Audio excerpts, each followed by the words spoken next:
What? And I'm going to give you one opportunity because we're friends. Winner! Yeah, F him. They went from loving this guy, best move ever, to hating him.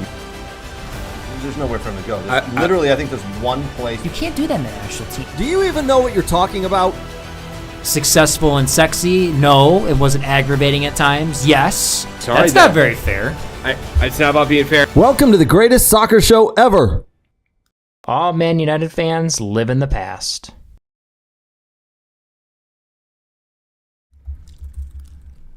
Ladies and gentlemen, boys and girls, welcome to We Are Soccer and happy Easter. Yes, it's Easter. It is Sunday, April 9th. We are live here at the studio from We Are Soccer. We're going to be talking about big soccer games that happened this weekend, big news that happened all around the world. We are having fun. We're talking soccer. Just because it's Easter doesn't mean the soccer stops and doesn't mean that We Are Soccer stops either. We're here to have fun. We're here to chat. Do us a favor. Jump in the comments. Let us know what you want us to talk about. Let us know what you think about the show. And do us a huge, huge favor. Give us a like, give us a subscription, and give us a share no matter what platform you are watching from. Before we jump in, I do want to say a big, big thank you to Soccer World and Next Level Training. Soccer World, where you can get all your soccer gear needs. SoccerWorld.net is the website. Or if you're in the Metro Detroit location, they got 3 awesome locations for you to visit. Brighton, Canton, and Rochester.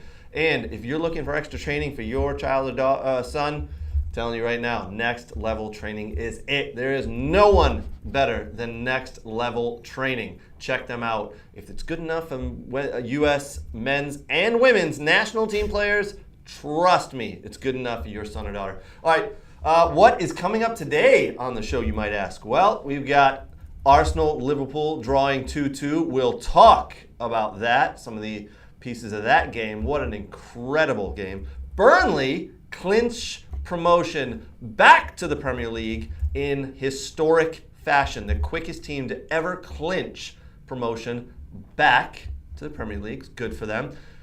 Some bad news, Mallary Swanson out with a torn patella tendon. Bad injury happened in a friendly this weekend. We'll jump in, we'll talk about that with the boys at the kids' table. We have Jesse Marsch in talks with Leicester City. News breaking late this evening that possibly talks have actually broken down. So that might not happen. We're hearing Jesse Marsch might be walking away from Leicester City's offer. We'll talk. We'll see if it's a good fit. We'll see what we got going on here. We'll talk MLS and Apple TV. There's been a meeting that's happened between Apple TV executives and MLS executives. We'll see. We'll talk what we think went on in the meeting. There's been some rumors before the meeting happened, been some rumors after the meeting happened. We'll talk. Marcus Rashford on fire scoring goals for Manchester United leaves the game against Everton with an apparent groin injury. We'll talk about that. And elbows are flying from the linesman. There was an elbow to a Liverpool player. We'll discuss. Lots to come up there. All right, before we jump into the news and the details and the scores of this games this past weekend, why don't we say hello to the boys at the kids' table. Nate, Brooks, boys, how we doing? How we feeling today? Happy Easter, Craig with the blue drink, whatever that is.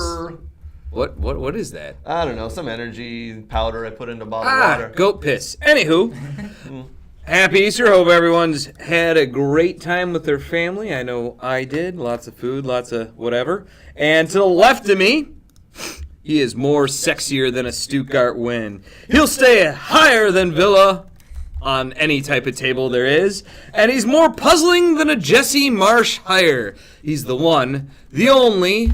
Ladies, hide your daughters. He's single and always looking to mingle. The Brooks Lambier Jr. There's always two. Always two. Always two. I missed that introduction, Nate. I appreciate that. We had Jeff Shook on last week. He didn't do the introduction for you? He did not. No one has. No one. I feel like somebody touched my drum set. They jostled my things. Yes. Anyway, slightly skewed. Yes. Busy weekend for me, though. I'm watching some college matches last night. Didn't have to work Friday, so that was really nice. And then today, a nice chillax Easter Sunday, so that was good. I see you wore your Stuttgart jersey. Wrexham. Yeah, close enough. Yeah. Close. I have my Nuremberg jersey. Yeah, put that on. Losers. Yeah. We won 2 in a row. Where's Craig's Villa jersey? I should have the Villa jersey on after we have moved up to 6th in the table. We'll talk about that. Yeah, fall like a stone. It's tough being a Villa fan, so when you do get up in the table, trust me, you gotta just enjoy it because you know it might not last very long. Ice Villa. But there was royalty at Villa Park yesterday, which made the game even a little bit more enjoyable. Prince William, one of the biggest Villa fans in the world, was at Villa Park yesterday watching the game. A really nice win for Villa, 2-0 over Nottingham Forest. Listen, I tell you what, Nottingham Forest and Villa, that was yesterday, from my understanding, the 100th time those two teams have played in the league. And that's a big deal, and a lot of people are looking at me going, wait a minute, Nottingham Forest haven't been in the Premier League for forever. What are you talking about? If you don't know, Nottingham Forest used to be a really big club, and they have actually won the European Cup twice. Villa won it once. So they are a big deal. They just, in the last couple of decades, have fallen off, but they are still a big club. And according to Brooks, correct me if I'm wrong. Yes. Do they have one of the largest fields, one of the largest pitches in the Premiership? Yes, we It were is talking the that largest, before correct? the match. Yes, Yeah. and it's surrounded by trees, right? Because it's Nottingham Forest, correct? You are 100% correct. You Is that where Robin Hood lives? MLS. Yes. He lives just off to the west of the Nottingham Nice, Forest. nice. Yes, you guys are. Oh God, this is what I deal with, guys. But yes, the nerdy things that we talk about before our show goes live. I wonder who has the largest pitch in the Premiership. Or the smallest Or one. the smallest, and then who has the largest pitch and stadium in Europe? Yes. So Well, Brooks it and I, used to be Freiburg, but not anymore, Not but anymore. yeah. They should have That's stayed. some of the stuff that Brooks and I delved into before the show. Yes. We nerded out on pitch sizes, stadium Yes. sizes in Europe and the Premiership, and we had a bunch of fun. All right, boys. I do want to start with, and Nate, you and I had a small debate whether it was real or fake. You decide, guys.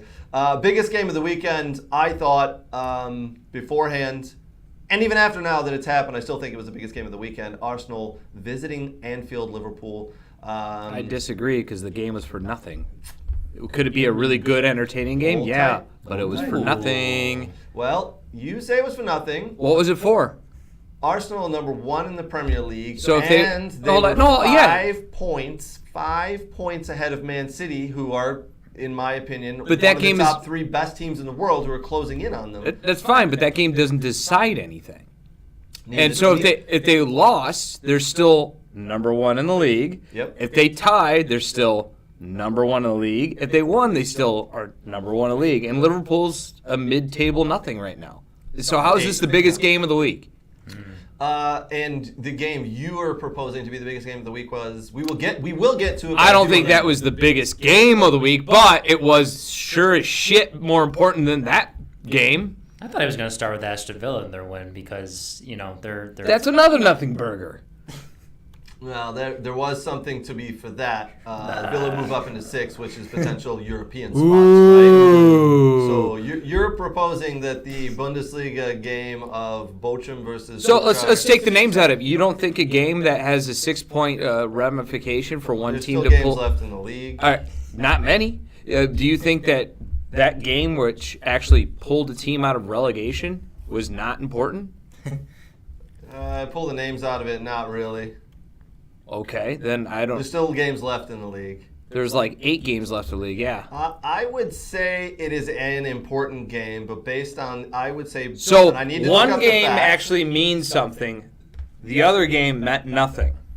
So Because one team can move up a couple of places in the because league. one team They're not is saving their season with is a win. saving their season actually. one yeah. win? With one Are win, they that was a safe? 6. Are they officially safe now? They're now they pulled No, themselves. they're No, not. wait, hold on. They pulled themselves. Not only did they pull themselves out of relegation and into the playoff spot, but that one win means they're 3 points out now because Bochum is 3 points ahead. As a 6-point swing, they're now 3 points out of that spot if they continue to win. So yes, that if was highly they continue important. to win. By the way, that was the first away win for that team. And if you want to go into history, that was the 1,893rd match in the Bundesliga for Stuttgart. So eat all the penis at the end of the day. Friends who are online You're both wrong. joining us right now, do me a favor. What was a bigger match, Liverpool versus Arsenal or Bochum versus Stuttgart? You're both wrong. no. You're both wrong. It No, was no. Saturday MLS, bigger than everything.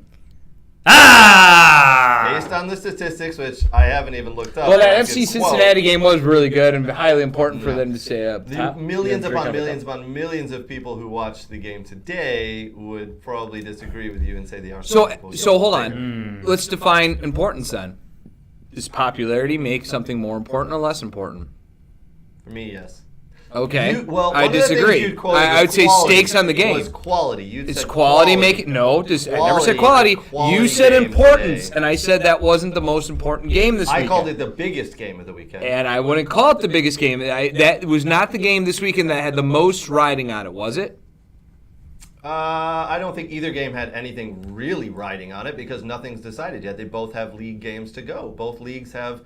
I essentially disagree 4 or 5 because games. I disagree. How is anything decided? Because if there's a point number that you have to hit in order to be considered safe in the Bundesliga, it's 35 to 40 points. That's historically speaking, if you get to 35 to 40 Bit of a points, margin, yeah. you do not It's the get same in any relegated. league, yes. So Stuttgart will not win against Dortmund, will not win against Leverkusen, will not win against Gladbach. That means they had to win against Bochum. They have to get points against Augsburg. They have to get points against Hertha, and they have to get points against Schalke in order to hit that 35-point number. So yes, this game was highly important because the total value of it and for them to secure their safety was on the line. They didn't fully secure their safety, though, because there's still games left. Yes. We will get to that. We will get to that. But I do actually want to talk about the game. We do have quite a few Arsenal fans and Liverpool fans who I can see are online. So, hey, guys. Kirk Hodges says stop messing around and shoot the boot. Shoot the boot. I like that. Well done. Listen, all right, the Liverpool game, they're at home at Anfield. It was Arsenal visiting. I'm telling you right now, what an absolutely phenomenal game. And if you've ever seen a game of Tale of Two Halves, that was it. Arsenal dominated the first half and absolutely poured it on. They looked incredible. They looked like they have all year. And at 2-0, you thought, okay, this is the Arsenal we've been seeing this year, and they are going to go on. All right, who's next on their list? What do we got going? And then all of a sudden, slowly but surely, that Anfield crowd started to get into it. I think it was the Trent Alexander-Arnold, Granit Xhaka little exchange, which fired the crowd up. That got them going. And listen, a minute before halftime, into extra time there, goal for Liverpool. Mo Salah pops into the back of net, makes it 2-1, and you're thinking, all right. Arsenal, they dominated. Liverpool got one. We'll see how this goes in the second half, but I got a feeling it's going to come out and be the same. Completely different. Liverpool came at it, and if anything is to come from that second half, you would say, you know what? Liverpool deserved all 3 points. They were phenomenal. They locked up their back line. Their midfield took control, and they started to put shots on goal and really plow forward and put some power into that game. They're unlucky to not have taken all 3 points. Mo Salah misses a penalty. Probably one of the poorest penalties we've ever seen him take. Just did not expect to see him miss the goal completely. They could have had another penalty as well, but the final 5 minutes of that game was incredible. And Aaron Ramsdale, the words Mikel Arteta used, magic. He won the point for Arsenal in that game. He was magic. If you think about it, Aaron Ramsdale was purchased for £24 million 2 years ago. He has got to be worth more than double that now. He has shown he is one of the best keepers in the league. Absolutely phenomenal with how he can get across and make saves. He is so athletic. Absolutely held that game to a draw. Phenomenal. Back and forth. Both teams had it. For me, that has to be one of the games of the season. I think the just incredibly entertaining I can see the comments coming in here from some of the guys online. It looks like you guys thought the same. If you didn't watch it, do me a favor. Go back and watch the extended highlights if that's all you got, or find the game. Highly entertaining. Now, with that draw, Arsenal, who were going into the weekend 8 points ahead of Man City. Man City rolled on and won 4-1 down at Southampton, reduced that deficit to 5. Now with the draw, Arsenal go back to 6 points ahead of Man City. Big matchup coming later in April here. Arsenal versus Man City. I believe it's Arsenal visiting Man City. Is that correct, Brooks? That is correct. Yes. That's a midweek game. I believe the 26th at 3 o'clock on a Wednesday. That is going to be you are, I believe, 2.5 weeks away from that match. You go into your boss's office tomorrow and you tell him you're going to be sick on the Wednesday and you need to go home, or you do a work from home day. You do whatever you can, because that game is going to be fire. A.K.A. Craig wants someone to watch the game with. Oh, man. I'm going to find someone to watch that game. I'll make sure there's no midweek Bundesliga games. Those are probably to be more entertaining. Now, hold on. That'll be a pretty big game, right, Nate? Like, that's going to be a big game. Yeah, but honestly, I think Arsenal's got it in the bag. I think they got it in the bag. I said that last week. I think they got it in the bag. bag. I said that last week, but now, after watching this week, I don't know, man. No, I think they got it. I hope so. I still think they got it. They're 6 points ahead still. Yeah, I get it. City has a game, and they'll play each other. I think they're fine. I don't know. I really don't. I don't see it. I don't see City making that gap. I just don't. I mean, anything can happen, but if Arsenal drop any more points, Yeah. if they drop any more points before they meet Man City, I think Man City will just. But I don't think they are. Look at they're playing like Southampton. They're playing a couple like layup teams. I don't think they're playing anyone hard coming up. I think they'll be fine. Man City? No, outside before Man City. Before that. Said before Man City. Arsenal? Yeah, they're not playing anyone that great coming up here. From what I had. Now, Man City. City. You got hey. Go ahead. Who does no, Arsenal you're right. have? It's West Ham and then Southampton, then Man City. But you have Chelsea, Newcastle, and then Seagulls. We said before. He said before. I know. Man City. But still, the games after. And Man City has to go and play Bayern Munich twice, which is going to be a tough game versus what Arsenal has Europa. As we know, Arsenal are out of Europe now. Yeah. They're out. All they've got to do is focus on the league. Yeah, so that's what I mean. Like, City's got a bigger hill to climb. You're not wrong there. You're absolutely not wrong there. But I will say, I'm not wrong now. So before if they play Arsenal, before Man City play Arsenal, they have to play Bayern. They have to play Leicester City. Yeah. They got to play Bayern again. Yeah. Then they play FA Cup semifinal versus Sheffield. Whew. And then it was postponed, the Brighton Man City game. Which, darn it, because my Seagulls would have knocked them off anyways. But, so Arsenal has two. Arsenal has in a very controversial VAR incident again. Sorry, Nate. Go ahead. Yeah. So Arsenal has 2 games. That's it, from what I see. Right? Unless I'm and wrong. City's got 4. And City's got 4. Yeah.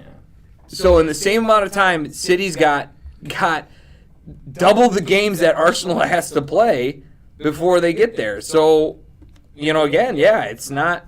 They can prioritize here, and I think they'll be fine. Will the fact that Man City have to play so many big games, Bayern Munich, that's not exactly a small game. Will that hurt them?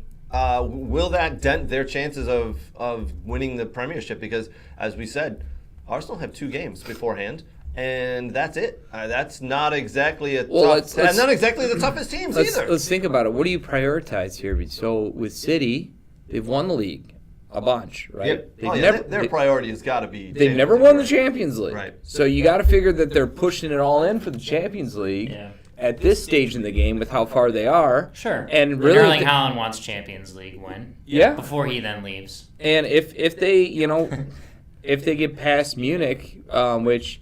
Who knows? It just depends on what Tuchel can do from here till there. Yes. And it's not a lot of time for a new coach to come in. I mean, he's been successful so far. Great, good for him. But, still, you know what I mean? You're right, Nate. And I just want to quickly read off something. Kirk Hodges, great news for Chelsea. They only have 38 games next year. That's in the league. They do have the cup competitions. Obviously, they're just not in Europe. Well done, Kirk, there. And I do want to go back a couple of seconds ago. Mike Tyson mentioned the Meg that Trent Arnold-Alexander had on Zinchenko. Whoo! What a Meg to cross for that tying goal.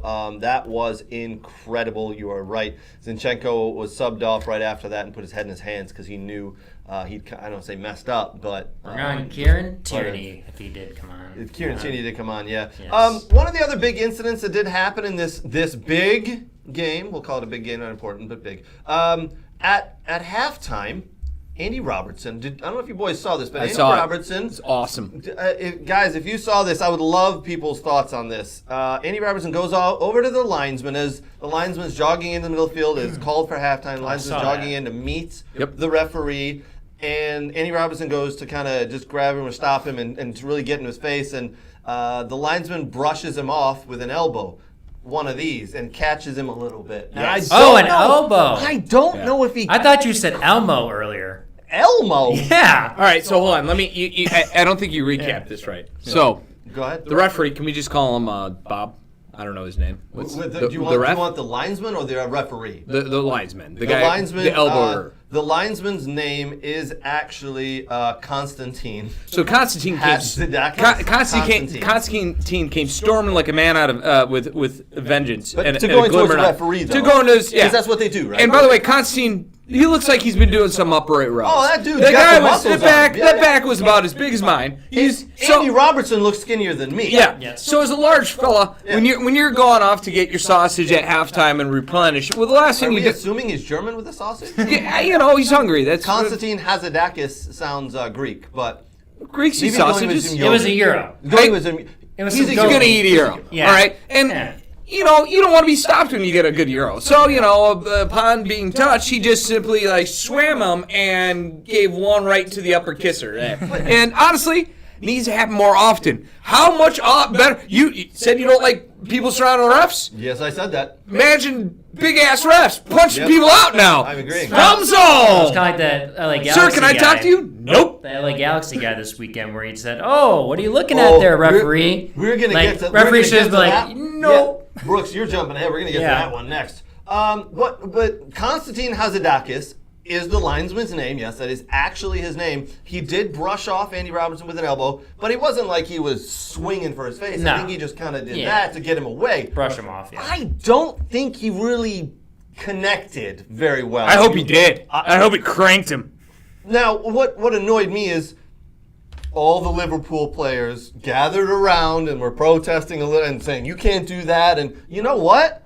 I don't care what team you're on. Yep. This happens every freaking time the referee makes a call. You guys all gather around the referees and the linesmen. It's got to stop. Why was Andy Robertson running up to try to talk to this official and putting his hands on him to stop him? You can't do it. You know what? I agree with Nate. These referees need to have weight room sessions. So if a player gets up close to him, you know what? Maybe not a full-on punch, but a little forearm shiver or something, or an elbow. I'm fine with it. Give it to him. Give it to him. The only thing that Konstantinov, Greek god, whatever his name is, didn't do right was, you ever seen that video online where that guy goes up and smacks a kid and then someone's like, you can't do that, and he starts smacking everyone at the party? Yes. He should just start elbowing everyone, just boom, boom, bam, and just everyone's laid out and this ref's just elbowing everyone in the face mercifully. I have no idea what that commercial is from, but I've seen it and I love it. Yeah. It's brilliant. Yeah. Michael Tyson did, with a quick reminder there, Andy Robertson did get a yellow card for running and touching the referee. Yeah. And he also got a black guy. Now, before we move ahead, the PGMOL, which is the Professional Game Match Officials Limited, which is the official whatever. That's quite an acronym. Yeah.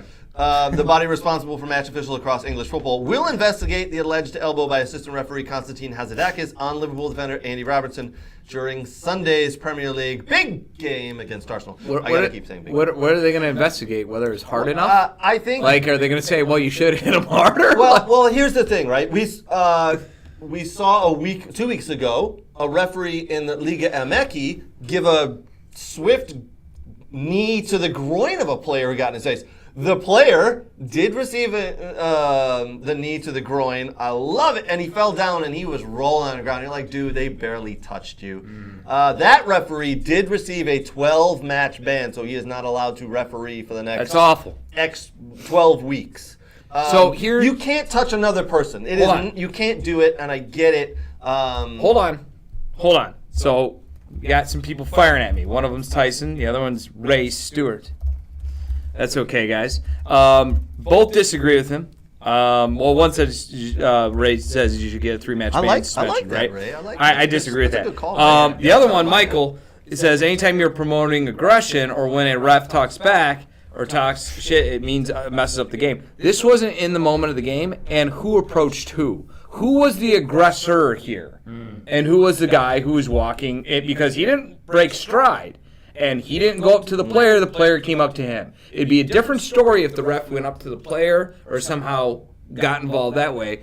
But this guy came out of his way to go talk, to aggressively go to the ref, if you ask me. And that's where you want that shit to stop. There you go. Don't aggressively come up to me. Listen, I get it. Andy Robertson, again, he received a yellow card because he put his hands on the official. Yeah. You are not allowed to touch an official. And yes, listen, I agree. We should not be promoting aggression from the referee. The referee should not be aggressive back. There should be, but you can't surround the poor guys. Maybe we need like a. And Jeff Shook agreed with me, so I'm good. We're all good. Yeah. You know what we need? We need like a box or something. Like hockey has the penalty box or whatever. Like when there's an official discussion, there has to be a box, and the players can't, they can't get into the box, or it's a, it's a card or something. I mean, I don't know. Yeah, there should be. There was an incident in the MLS. What game was the? It was LA Galaxy. Who were they playing last night? LA Galaxy were playing Houston, and they Houston, lost that's 3-0. So LA Galaxy were at Houston last night. There was an incident with a player who was in the box. He went for the ball. He missed the ball. Clipped the Houston player. The referee did not call. I watched it, but I can't remember at the moment. Yeah. So listen. It was a handball. I know that. VAR called down and said, "Listen, you got to go look at this." And the MLS, they have video screens at either end and on both sides. So he went to behind the goal, halfway pretty much point. on the side of the goal there. Yeah. And the referee is watching the monitor, and the silly player comes up behind the referee, pats him on the back, and tries to tell him it's not a foul. I didn't do anything wrong. While the referee is engaged with the freaking TV screen reviewing the play, guess what? That's a yellow card. He got one. He already got one. Yeah. That's his second yellow card. Exactly. He was You're gone. gone. Stupidest yellow card. Everybody is told. Listen, this isn't something these players don't know. They are told 100%. When the referee is engaged with the monitor and he's reviewing plays, you do not talk to him. You definitely do not go up and touch him because it will result in a card. Well, this idiot player decided, I'm going to do that. And he got a card, and then it was his second yellow card, so he was sent off, rightly so. It seems that we have a lot of incidents in the last couple of weeks with people surrounding and touching referees. Maybe players need anger management classes. Mitrovic was banned for 8 games minimum. He's going to be getting more. Now we've got a referee who had to defend himself in a Liga MX game because people got in his face, so he needs someone. And now we get in the Premiership. Guys, as players and we've got to stop this. It has to stop, right? Or we let them all fight. Or we let more elbows happen. Imagine if, as that guy tapped him on the shoulder, right, and he just would have came across and elbowed him in the face, right? Just, Cage match. Yeah. As Luke Zagorski said, wasn't UFC late last night? Yes. What's happening today? I agree, Luke. Well, hold on, but did you see that video that I posted like weeks ago of that? What was it? It was Australian football. What's that? Australian rules football? Yeah. That's like I don't rugby. remember the video. Rugby, yeah. Well, I like posted rugby, it where it's not the the same. ref like just went off on like players, Yes. and he was just like, that's it. I'm not gonna. And the dude was also a jacked guy. Yes. And like I was like, yeah, more of that. It's like just it's. There's no real clear solution here, but I will tell you, I'm going to say it again, and you guys have probably heard me say this before. There is a league in the world that does get this right, and it doesn't involve soccer. It's a rugby union league. The referees Are allowed to fight? are players? mic'd up. You can hear them. They're yeah. talking to each other. They're talking to the video officials at the same time. And when VAR and all that is being displayed, it's being displayed on the big screen, so everybody in the stadium can watch it. And listen, in rugby, if you go up and touch a referee or talk back to a referee, it is a 10-minute time. It's a timeout. You're getting a yellow card and you're timed out for 10 minutes. Your team plays down a man for 10 minutes. Go to the corner. That can't happen in soccer. We're not playing down a man for 10 minutes. But They've there talked is about something instituting to be stuff said. like that before. There is something to be said. Why is it that we cannot hear what these players are saying? Why do they feel that they can go and talk back to these officials? And we've all seen it. We've all seen it where a referee makes a call and the player disappears or disagrees, and he looks and he says an FU or that was an S or I don't want to swear right now, but you see what I'm saying? Why is it that they can say that to these referees and have that aggression? Because you know who's watching this? The kids. Yeah. My son watches the Premiership, and all of a sudden he sees someone going, the F referee? What's my son going to do as a 9 and 10-year-old kid, right? And you should never ask a ref for a sandwich and fruit. No. That's the S. You've done that you're before? talking about, right? You've done Yeah, that before? sandwich and fruit. Sandwich yes. and fruit. Yes, exactly. You That's can't be what I like, have to "Ref, tell my kids. I want a F and F." sandwich, and F- what fruit is this that I'm looking at? Yes, yes. Right? So, rugby union has it right.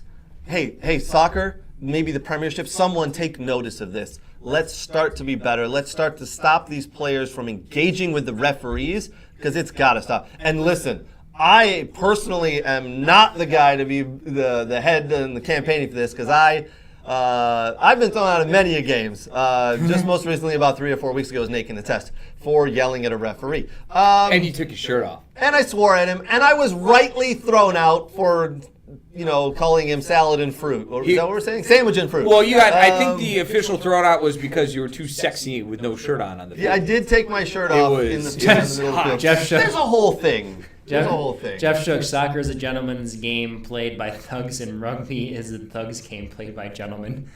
Jeff, you are that is spot on, my friend. Yes. That is spot on.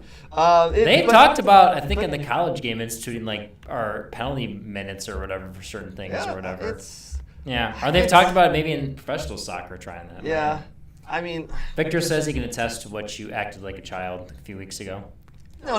Victor wasn't there. was not there a couple of weeks ago. But Victor has been my bad. Craig said, my bad. Victor says you've done this in your youth years, too. Many a times. I get yellow cards all the time, and it's not for kicking people. It's not for doing stupid things in the game. It's for removing clothing or yelling at referees. I yell at referees all the time. I feel like, Nate, I have to explain. Craig, if you're going to remove clothing, go to a gentleman's. No, you don't. It's we'll cool. You just took your shirt off. One day we'll. Can we just say if he's going to remove clothing, just go to a gentleman's club? Yeah, that's right. Yeah. Like Shook said, soccer is gentleman's club with Craig and a shirt off or something. I'm paraphrasing what he said, but I think I nailed it. Yes. All right, let's jump. There's a lot of different pieces of games to talk about. I want to jump and talk about some of the scores that happened in the Premiership over the weekend, because there's about a month and a half left, 6 weeks left in the Premiership. A lot of games to still be played, but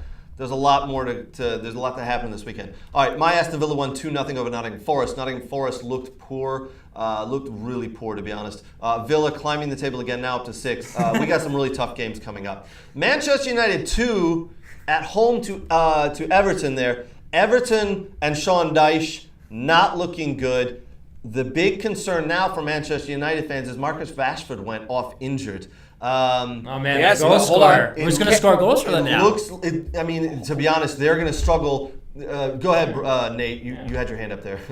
This is weird, but. They may have lost one, but game 2 because Casemiro will be back, and Eriksen did get in that game. Casemiro doesn't score goals for him. Took the words out. He does. He scored in the Carabao Cup final, by the way. But he doesn't score like that. You're relying a center mid to score your goals. If you look at their win percentage, it's Casemiro in the win that drives. They have like a 76% win percentage when he's playing. I had to raise my chair. Someone said I looked like a midget. Nice comment there, Michael Tyson. I do want to say, though, that, yes, Rashford has been on fire scoring goals. I do think they are really going to struggle without him. They're going to struggle to score, but you're right. You're not wrong. Casemiro comes back from his suspension, so he'll step back into the middle. It's good to see Christian Eriksen back. Those are the two men that really make that team click and go, in my opinion. And that's when Eriksen, when Eriksen was playing, that's when multiple people were scoring and they were doing a lot better. So he definitely provides distribution that the other midfielders cannot. Yeah, and someone who got a goal this past weekend for Manchester United, Anthony Martial.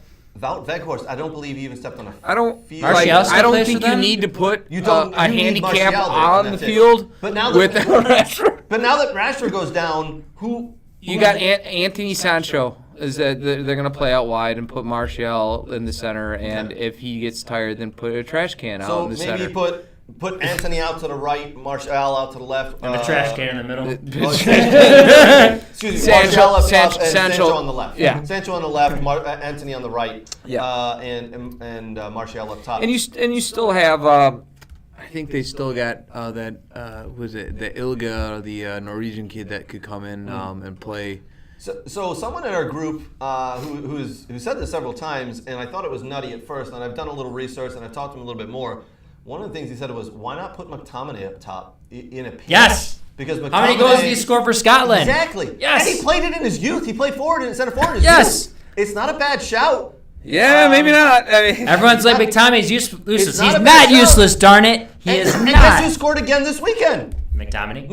Yeah. It's not a bad idea. And it's Andrew Kelly from our group. So good. Garnacho is coming back mid-April as well. So that'll help. Yep. Yeah. So you got players. Yeah. I mean, bring back Ronaldo. Yeah, I don't think that's happening anytime soon. Where's Glenn? Glenn, Ronaldo sucks. Come on, Glenn. Tell us. I'm still not clear. I don't think it's been officially announced how long he's going to be out, but hopefully the next run-up match is Sylvia. It's not an important one with the Europa, but it will be a tough one. But then you got Nottingham Forest, you got Brighton with the FA Cup, you got Tottenham at Villa. Yeah. So you got a string of matches where you're going to need that depth. They are absolutely going to need the depth because they're still in several competitions. Right. All of them. Except for the Premier League. And the Premier League did just get take on a little bit more importance for Manchester United now with other teams around them, right?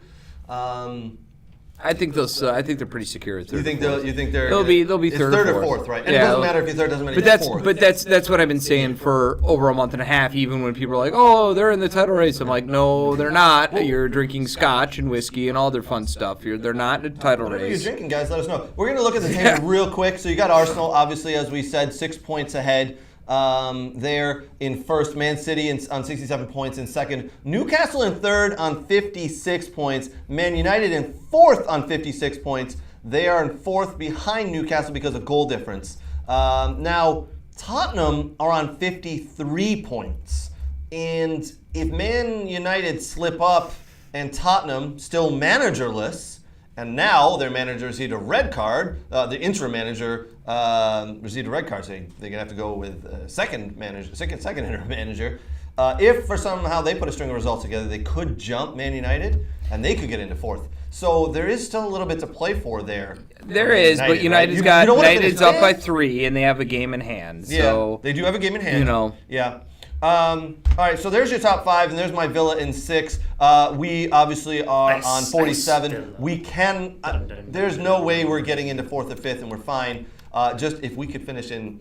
Let me put the camera back here. If we could finish in, 6th or 7th, it would be absolutely amazing. But tough games coming up for Villa there. We'll talk about that in a little bit. Other games that happened this weekend: Brentford 1, Newcastle United 2. Newcastle United pulled that out.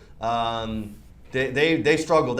It's always tough to go to Brentford, and they struggled there and did very well. Fulham 0, West Ham 1. West Ham, very well done climbing the table. Leicester City, they look bad.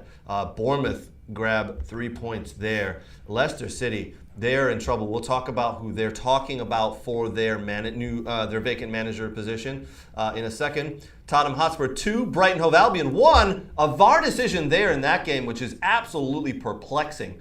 For me, if you leave out this weekend, VAR for the last 4 weeks has gotten it right. They've gotten it right. Except they called MLS in the Bundesliga. Yeah, it looks I like don't they know what called they were for doing help. for the last 4 weeks, but they were doing it right. Premiership had it right. Maybe they were drunk There when was they some were calls doing it. you're like, why wasn't it made? And then VAR took it, and you're like, all right, that's the right call. This past weekend, there were several calls you're like, oh, someone's asleep in the VAR box again. That was one of the games where you're just questioning. Unfortunate, very unfortunate for Brighton Hove Albion to not pick up at a minimum a point there. Excuse me. Wolves won.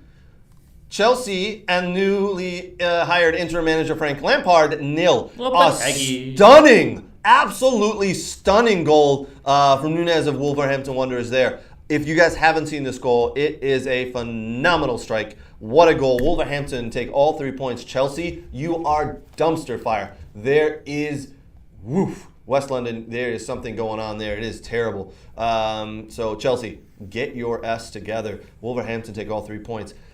What if they bring in? What if like Lampard does just worse? Like, what if they keep going? Oh, I mean, they can't get relegated, right? I mean, no, there's no they're way. way too far ahead of that, which is very unfortunate. I wonder what the lowest. Sorry, Chelsea I wonder fans. what the lowest position they've ever finished at. Well, hold on. Just a quick reference, everybody. Chelsea have not been in the Premiership for their entire, since the Premiership started. They moved up were into a it. mid-level team for most of the time until Roman Abramovich, the Russian billionaire mogul, whatever you freaking call him, he took them over. I believe it was 2004 when he took them over, something like that. You mean oligarch that Oligarch, decides there his you go, money? the Russian billionaire And oligarch. now he doesn't have anything left. Allegedly. Yeah. So listen, Chelsea were never this powerhouse team that they are today, with all the money. Before Roman Abramovich stepped in, they were just a mid-level team who they'd finish 12th, they finished 8th, they'd get relegated, they'd get promoted over the years. They were not what they are today. And now it's fun to watch one of these teams that have spent £400 million in the past year on players sink as low as they're sinking. So since the Premier League began, the lowest Chelsea have ever finished, they finished 14th in 93-94. They finished 11th a few times. So 14th is the lowest they've finished. Right. They finished 10th in 15-16 season. So that's, the most recent one. Yeah. So they're on par to finish lower than that 10th spot. Yeah, and I think, why don't we put the table back up real quick here. As you guys can see, Chelsea are in 11th right now let me move my little dock here, on 39 points. They're 4 points behind 9th place. Right now they're tied with Fulham. Fulham go ahead because of goal difference. It's only a 1 goal difference there. It is a very interesting table when you think about it. West Ham, who gained all 3 points, move up to 14th. They were in the relegation zone, but because of 1 win, they get to 30 points. They move up to 14th. It is absolutely nutty. Crystal Palace today rolled over Leeds, and now Crystal Palace, Of course, Leeds went up early in that move game, up right? into 12th on 33 points. Leeds scored the first goal and dominated for the Aronson first with the 25 corner, minutes. yeah. Oh my God. Aronson and Weston McKennie looked like world beaters for the first 20 minutes, as did all the Leeds players. And then it all fell apart because Mr. Roy Hodgson stepped in and got them. Man, Sir Roy Hodgson did a real nice job there. Maybe Leeds Chelsea all the should way have down to got him instead 16th. of Lampard. Southampton, poor yesterday. I do want to talk about that game in a minute, though, with them. And as you can see, 19th position is Leicester City, and then in 18th is Nottingham Forest. Listen, yesterday, Southampton at home to Man City. Man City, they're so used to just having the lion's share of possession and just attacking and having teams sit back and perform this low block, park the bus style defense. I give credit to Southampton. I don't know if it was, I was in a text thread with some people, with some friends, and I said, I give a lot of credit to Southampton. Right from the minute that whistle blew, they were pressing.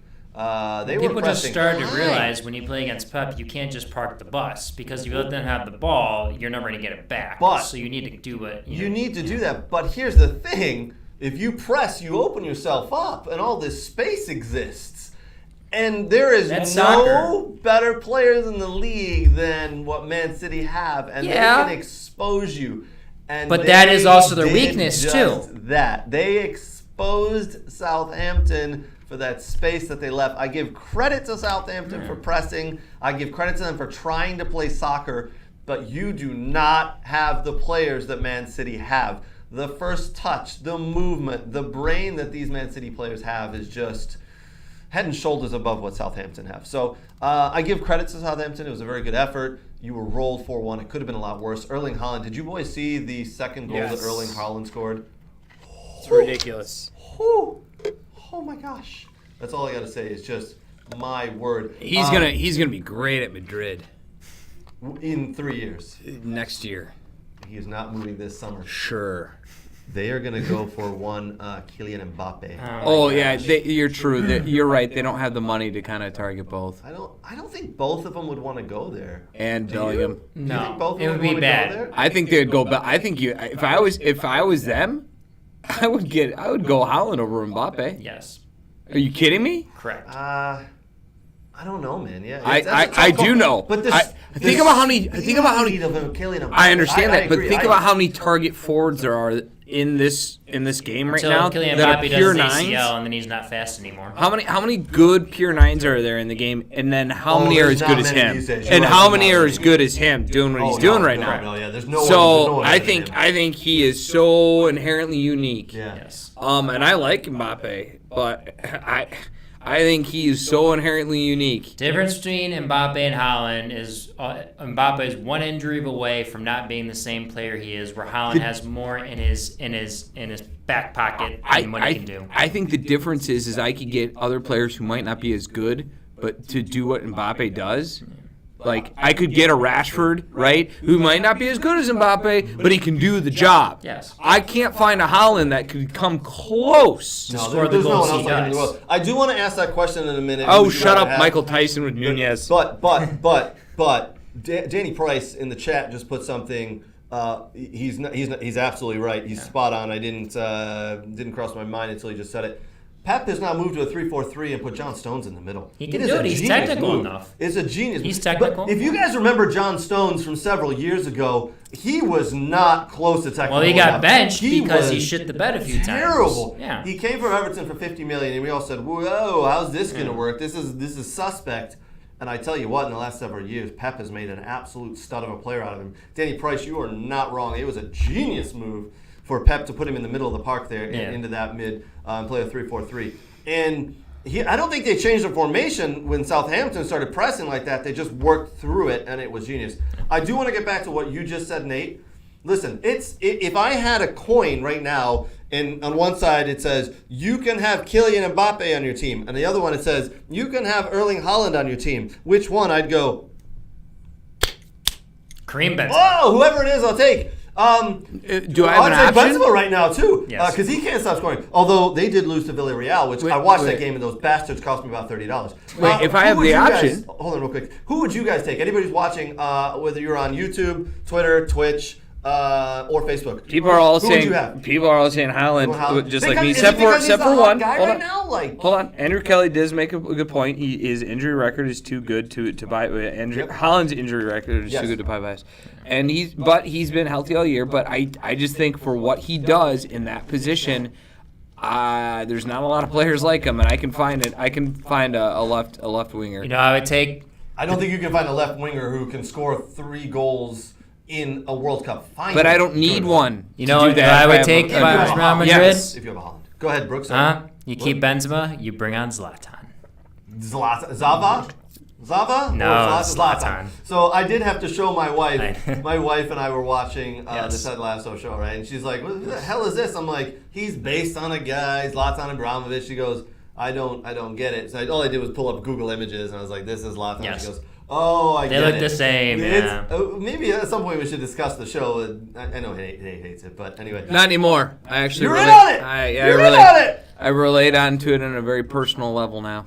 Wow. I've connected with it season 3? emotionally. I don't want to know I how haven't this even is a seen very it season personal 2. level, but we'll you know what, we got a lot of other things to get to. We maybe in the next coming weeks we'll make a show of talking about the Ted Lasso show. I also want to make sure that when we do talk about Ted Lasso, we don't give it away for people because I sometimes That's when you do this.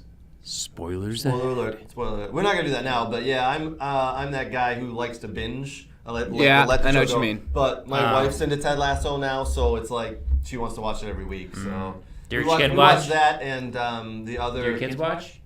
It's kind of got some stuff that's No. not really No, appropriate no, for I kids. don't let the Don't kids watch. watch it. Yeah, no. it's a Especially little- when Roy Kent says the F word. Yeah, like it's 7 true, times, right, yeah. That's a good But point. yeah, on Tuesdays we watch. Hold on. A show, and Wednesday we watch Ted Lasso. Yeah. Danny Price says, I'm Nathan Shelley from Ted Lasso, and I kind of take offense to that a little bit. Clearly, I am not as soft as he is and mushy as he is. Clearly. And Nathan is soft and He looks gooey. he's a big gooey. Oh, you were talking about physical. I think Danny Price is going with mentally. I don't know. Maybe I'm wrong. Danny Price explain. Yeah, actually, I can see that. Then. Yeah, okay. Yeah. Now, if Nathan, I just don't like being body out, shamed. I don't want to be body shamed. There is another show. Roy Kent is Brett Goldstein. And he's a writer. Do you guys know the story? He was actually supposed to be a writer on the show, and he wrote the piece for Roy Kent. And he's like, I actually want to audition for this. So he did an audition. He sent it to the guys, and they're like, "You're in. You're the perfect Roy Kent." He's actually a writer and a producer on another show on Apple TV. Oh, nice. And I highly recommend it. It is Shrink. yeah. I know which one it is. Yeah. It's got is I Michael just- Caine in it? No, it's not Michael Caine. Redford. Yes. Apparently, your snapping's coming through quite loud and clear. Sorry, boys. When he snaps, he snaps. I think he's referring to Nate's. Yeah. Yes. Oh, when I snap. Yeah, it's true. Kirk Johnson, Erling Haaland has 30 goals in 27 appearances. He actually has more goals than some of the Premiership teams. That is absolutely crazy. Let's put that table back up if we could. I do want to put the table back up because there is a goals for. If you'll notice, Southampton only have 24 goals. Nottingham Forest only have 24. Everton have 23. West Ham have 27. Wolves have 24. Crystal Palace 29. And Chelsea, 29 goals. They have 29 goals for. Did anybody else realize this? I think someone put it in the Facebook group. Yeah, it's been said They several have times. 29 goals. Erling Haaland alone has 30. Yes. You know, and it's Yeah. funny is I think Chelsea's spent more money than Erling Haaland. In his contract. Take that, Todd Bowley. Yeah. So what you're saying Darn is Americans. they could have saved all the money, Yeah. or just had the team that they'd had a couple of years back, taken all that money they put into new players and just gone and bought Erling Haaland, and they'd probably be in the top Better shape. 5. In better shape than they were right now. Yeah. I agree. I absolutely agree. All right, let's finish off real quick the scores real quick from the Premiership for the weekend. Chicharito is better. Danny's Chicharito like, finally- Haaland is shit. Chicharito is better. Chicharito finally came on. Let's talk about that Leeds 1, Crystal Palace 5 game. That was at Ellen Road today. Just an FYI. Look, Leeds for the first 25 minutes, I thought were world beaters today. They looked absolutely phenomenal. Really, Patrick Bamford scored a goal. He's been injured a lot this year, but he looked like he was back in form. And I thought. Did they hire a coach finally?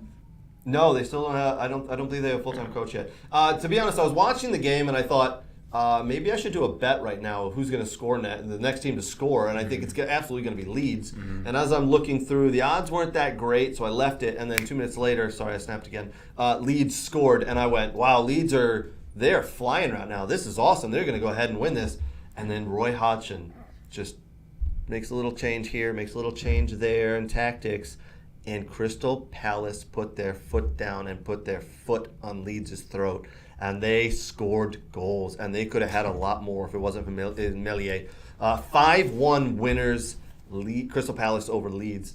The bottom of the table is really shaping up. And that there's going to be the bottom and the top of the table is coming down to mid-May or end of May when the season finishes. Yeah. It's going to be fun to watch, man.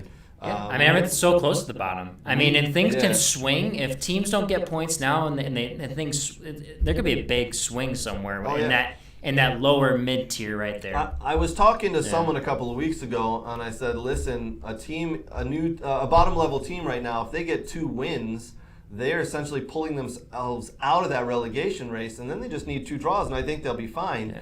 And he said to me, he goes, "But that's really hard to get at the moment." I said, "I agree. Yes. The new manager bounce really is a thing. These guys need to get a new manager, whoever it is, and that is why Patrick Vieira was let go by Crystal Palace because they hadn't won in the year of 2023. They were 12 games without a win.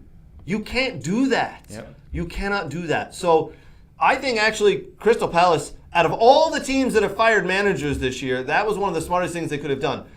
Fire their manager, bring in interim manager Roy Hodgson, who can save you, and then listen, he's 75 years old. He said he's retiring. He's only come back to help the club because he was there prior to Vieira.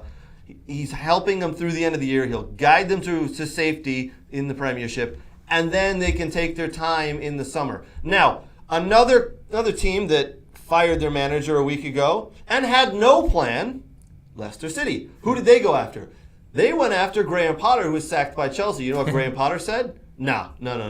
I'm taking some time off. I'm going to assess my options, and then in the summer I'll make a decision. Leicester City went, oh, crap. Okay, now what do we do? Oh, you know what? We're going to go with Jesse Marsh. So for the past 4 or 5 days, I've been talking to Jesse Marsh. Hot and heavy talks from what we understand. Contract talks. Jesse Marsh, as of this evening, has walked away. He apparently wants assurances that he wants a 3-year deal. He's crazy. He wants a 3-year deal. He wants assurances that there's going to be enough money to spend. He's crazy. You haven't done anything, and you want a 3-year assured deal. I agree with him, though. I would like a 3-year deal, too. If I'm going to go somewhere, I want to make sure that you're going to give me the right opportunity, but you're going to give me money to spend. How about finish mid-table 1 year and figure it out? He wants assurances that Leicester City is going to give him money to spend. And stop wearing tight pants. I mean, probably cutting off circulation of his brain. Nate? Yeah. The biggest thing is he wants that guarantee that if they get relegated, they're not going to cut him for the next year. And they're still going to give because that's not his fault. Do a better job and be a better coach. Well, but he's taking over a team that's already in shambles, so it's not going to, you know what I mean? Like, he's not set up. They're not in relegation territory, Leicester, though. Yes, they are. They are. They're in 19th. Because Brendan Rodgers had him out a little bit. But then they dropped like a stone because they hadn't won one. So he's saying, hey, if I can't somehow pull a miracle this year, don't fire me. I want assurances that I'll be there next year so I can at least try to get us promoted. Assurances that you're not going to sack me, and that I have enough money to bring in my own players. Now, hold on. That's all very well and good. I agree with Jesse Marsh saying that. But here's the crazy thing. Why are they looking at Jesse Marsh?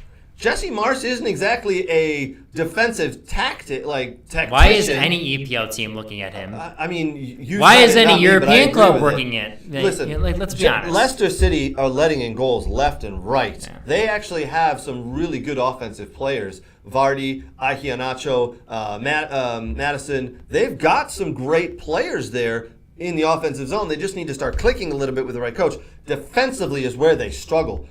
Jesse Marsh is not a defensive tactician. What are you looking to bring him in for? He's not going to save the day for you. I think this is this is not going to work out well for either side.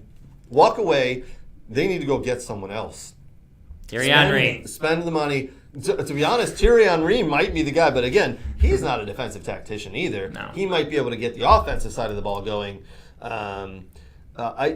When we come back from the break in a couple of minutes, boys, I do want to talk about something that Thierry Henry said over the weekend, which is 100% correct and 100% showed why he is one of the greatest players we've ever actually seen play on a field. And why he'll bring the men's national team World Cup championship in 2026. Maybe it's a point towards him being the U.S. men's national team player. Did he flat out say, I'm not qualified for this job, and therefore...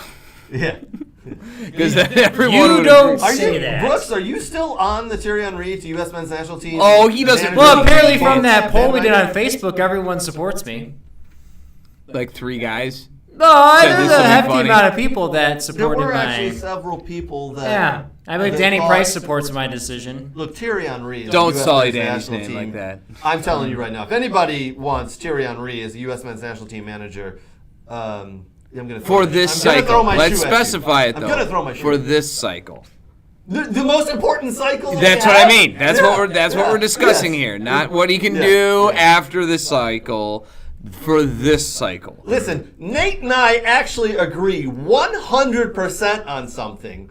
100%. You know the world is either like ending or we are both completely drunk and doing the I love you man thing, right? Like But this is... And your shirt's still on, so it can't be that letter. It can't be the latter, right. It absolutely cannot be the latter. At some point, we're going to have to tell people why I was taking my shirt off in the middle of a freaking game, but it's not now. We are going to take a quick break. We're going to show you a commercial to Soccer World and Next Level Training. Again, Soccer World, Next Level Training, some of the good friends of our show. We love them. Hopefully, you guys love them too. When we come back, Sports Bible Australia. Yeah, that's a thing. It's a website. I guess it's a popular website over there. They voted 2 soccer players as the most overrated sports athletes of all time. Ooh. The names, if you haven't seen, will blow your mind. And I am literally going to punch anybody who is associated with Sports Bible Australia if I ever see them for 2 of these names being on there. One, they're wrong. No, Nate. Wait, what? They're wrong. They are wrong, right. That's a teaser for you guys to come back. Listen, I ran out of, what were you calling this? Goat piss? Go piss. Blue, the goat piss Blue? blue? I don't know that they don't. I think it's a German thing they say. It's a German thing. Listen, we're just going to get a quick drink. They say blau. Do us a favor, guys. Hang on tight. We'll be right back in about 4 minutes. We're going to show you a quick Soccer World and Next Level Training commercial. Come right back to us, all right, guys? We'll be back in a minute. Get a drink. Come right back.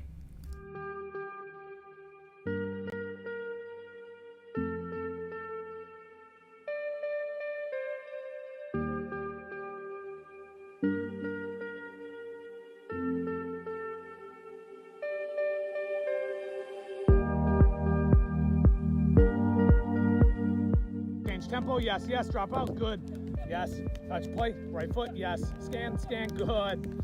Touch in, play, drop your hip, right, yes, good scan. Yes. Jay, well done. Get side on touch. Play, see it, yes.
All right, guys, welcome back. Hopefully you got a new drink. I got one. I switched from goat piss to, Nate, what do you want to call this? Rabbit piss. It's Rabbit been piss. 4 minutes and 30 seconds, so I guess you're in a pinch. Yep. Jeez. Listen, happy Easter, everybody, if you're just joining us. Thank you for everybody who is joining us, no matter what you are joining us on, what platform, whether you're on Facebook, YouTube, Twitter, MySpace. Twitch. MySpace. Hey, I still have my MySpace account.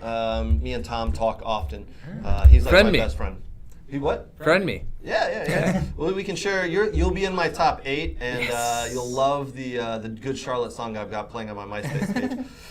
Blink all right, guys, 182. we do have a lot to get to. Thank you for joining us. Please do us a huge favor. Please. Give us a like, give us a subscribe, give us a share, and also do that for our friends at Soccer World and Next Level Training. Again, soccerworld.net is where you can find them for all your sports gear, soccer gear needs. 3 awesome locations in the Metro Detroit area. And Next Level Training, there's a reason that some of the best players in the country come here to Detroit to train. It's because of Aaron, Scotty, Renato, Dylan, and their group. Awesome guys, awesome trainers. Hey, Khalid Suleiman's joining us. I love his stuff, his futsal stuff that he puts on the Facebook group, man. Yes. Hi, Victor. Yes, it's good to see you as well. Hi, everybody who's joining us. Appreciate the love you guys have shown. Listen, again, happy Easter. Thanks for joining. We got a lot to get to. One of the things before the break I told you about and has been posted on the Facebook group, I think it was last night, it sparked a little bit of a debate.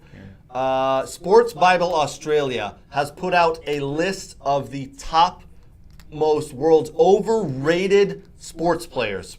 All right. Number 1 on the list, hear me out before we jump in. Number 1 on the list was David Beckham. All right. Number 5 on the list, and I don't even care who number 2, number 3, and number 4 was, but number 5 on the list was Pele. And then number 6 was Kobe Bryant. Kobe Bryant, that one really confuses me, but we're not here to debate that. Number 1, David Beckham, most overrated player. I mean, the guy played in several leagues, has won a dozen trophies, captained his country in the World Cup, scored some absolutely phenomenal goals. Overrated? You're kidding me. Pele? Top 5 most overrated players. Pele? We're talking about the same guy, right? One of the best players to ever play the sport. Pele. In the 60s and 70s when he was playing, players used to target him and try to injure him at the beginning of the game so they wouldn't have to deal with him. He won World Cups. He was voted the best player in the history of the sport back in the 80s. Pele? Overrated? Sports Bible Australia, get your together. I think the article is ridiculous. not up anymore. I tried to look for it. I can't Did find they it. ever They need give... it might have been bombarded with stuff. Okay. So it kind of brought about a debate. I then took that and said, okay, forget that. It's absolutely crap. But I do want to know from our Facebook group who people think is the most overrated soccer player. We had some interesting names. I won't say who. Someone mentioned Steven Gerrard. I refuted that. I believe successfully refuted that. Freddie Adu was listed on that one. Freddie Adu was on the I list, can and you refute can that one. kind of see a little bit of that, but maybe it's just the media and everybody hype. You can't.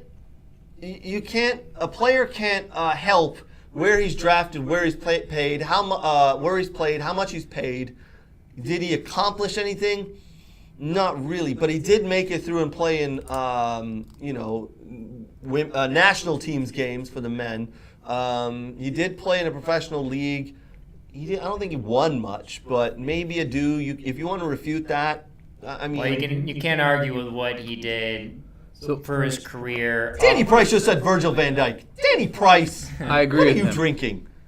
Overrated. Whiskey. Can we go back to Beckham just real quick? Yeah, please. Yeah, go for So it. I would love to hear why they considered Pele, who won 3 World Cups, right? Right. Overrated. That's odd. And let's just focus on Beckham for number 1. Outside of his 6 Premier League titles, 2 FA Cup titles, Champions League, Lega title, here's an outside the litany of awards that I won't even read off because it'll take too long. I'm just going to go with the records because that's the smallest list. First Englishman to win league titles in 4 countries, England, Spain, United States, and France. First English player to score at 3 FIFA World Cups. First British football player to play 100 UEFA Champions League games. Most free kicks scored in the Premier League, 18. Most free kicks scored in the Premier League season, 5. So you're telling me... That's telling me he's an absolute stud of a soccer player and has accomplished a ton and in his career. and those are undeniable records where you could go, oh, he got an MLS Comeback Player of the Year award or something in 2011. That's just because people like him or so. Okay, you cannot, those are records. You can't really vote on those. So, and that goes out, outside of the litany of, Real Madrid Player of the Year, 2005 to 2006. He was in the UEFA Team of the Year twice. English Player of the Year, 2003. PFA Young Player of the Year Award, 96. Yeah, and there's way more than this. I'm just kind of skimming. So, listen, I agree with you. There's no way he should be even close to the list. Apparently, they've got him as number 1. The Pele thing is so confusing; it's mind-boggling. Some good shouts for most overrated player, Paul Pogba. Yes, with all the skill that man possesses, he is probably overrated. But he did win a World Cup with France as the center midfielder. Yeah, I mean, who was around him? Trust me, he had a lot of players around him, but he started he's a starter for a World Cup team, and he has played at big clubs. I would agree, probably, as a United fan, that Pogba shits the bed when it comes to club and career. However, you cannot deny, because there's very few people that have actually won a World Cup as a starter. And he was a starter on that team. I understand who was around him. You win a World Cup means you're really good. Yep. Even when you have a crap ton of even when you have a crap ton of talent around you. Yep. And that team who has a crap ton of talent, they could replace him. Would you not agree? They had a lot of players. It's not like they're. So that makes him good if you're easily replaceable. No, that makes him good because they couldn't replace him. Yeah, listen, I'm going to agree with Nate on this. There's not a lot of men walking it's not like they playing, started a World Cup final. It's not like they're the USA team where they have very few midfielders, and if you're having a bad day, they don't know what to do. There's plenty of players on that France team that could play in that center, and he played them all. And did what he was supposed to do, and actually so much so that Jose Mourinho actually criticized, and this is why they severed their relationships, and his comment was, if he played like that for us, he would be one of the best midfielders in the world every week, or something along those lines.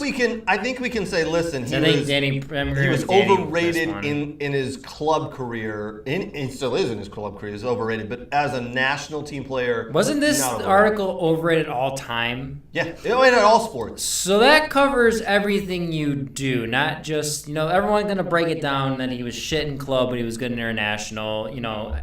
All time. Okay. If you want to consider an all-time great player like a Beckham or a Pele or Bergkamp or whoever, they did everything. They did it for their club. They did it in the international game. It wasn't matter which club they played at as well. If it was Ajax they played for years and they did it in another league or whatever.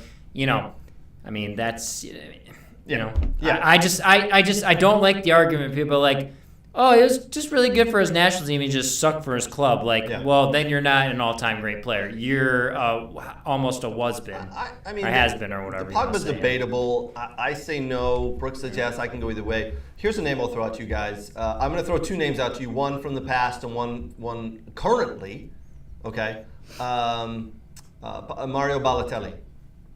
Mario Balotelli, with all the skill that man had, and he wasted it. Yes. To me, is overrated because he had a lot of skill, he wasted it, but he had all this hype around him, and everybody expected him to show this consistency and this skill every game, and he just couldn't do it. He was more interested in other stuff. So for me, Mario Balotelli, the Italian, very overrated. I do want to ask for people who's watching, who is it currently who would be one of the most overrated players who's currently in the league?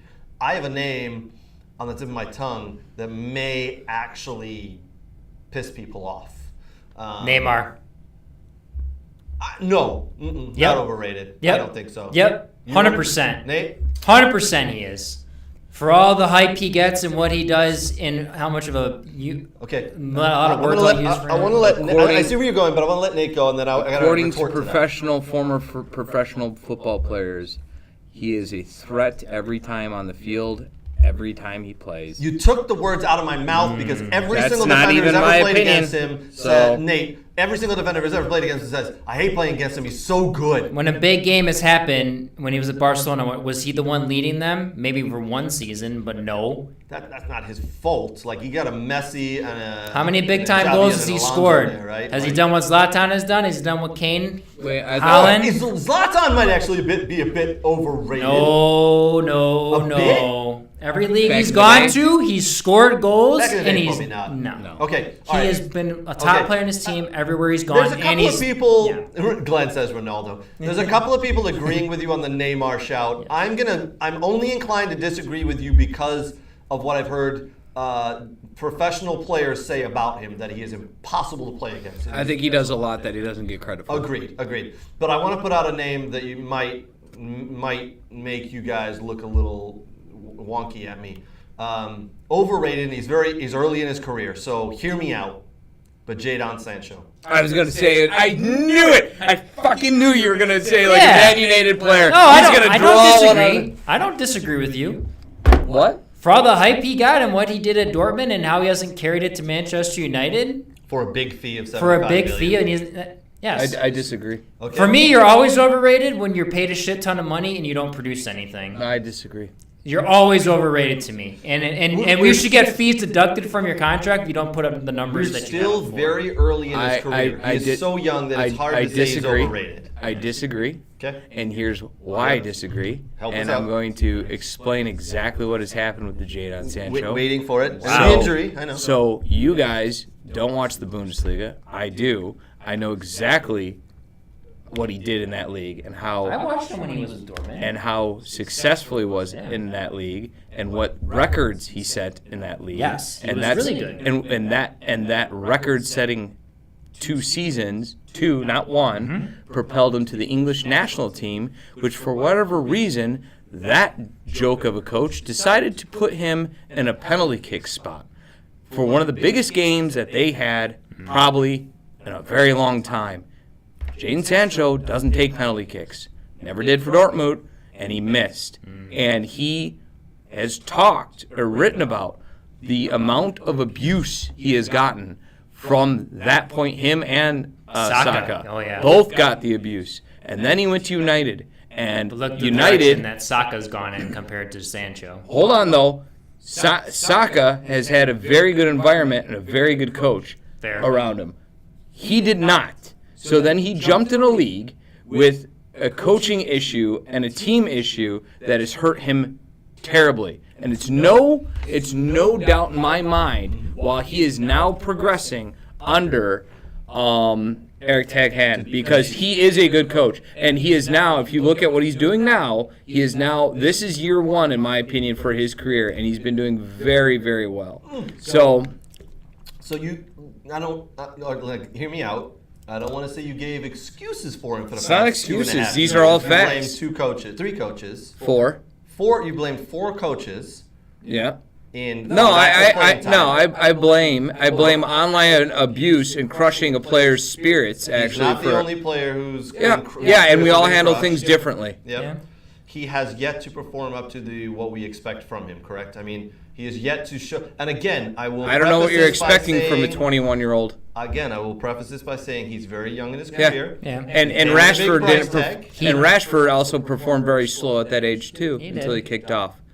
So And I probably a couple of years But ago Sancho said he was overrated at the time, could go and down showing that his rabbit talent. hole. Yeah. If it depends. I think for you to say he's overrated, that's not why you bought the guy though. You bought a young talent.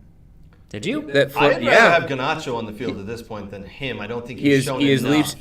leaps and bounds better than Garnacho right now.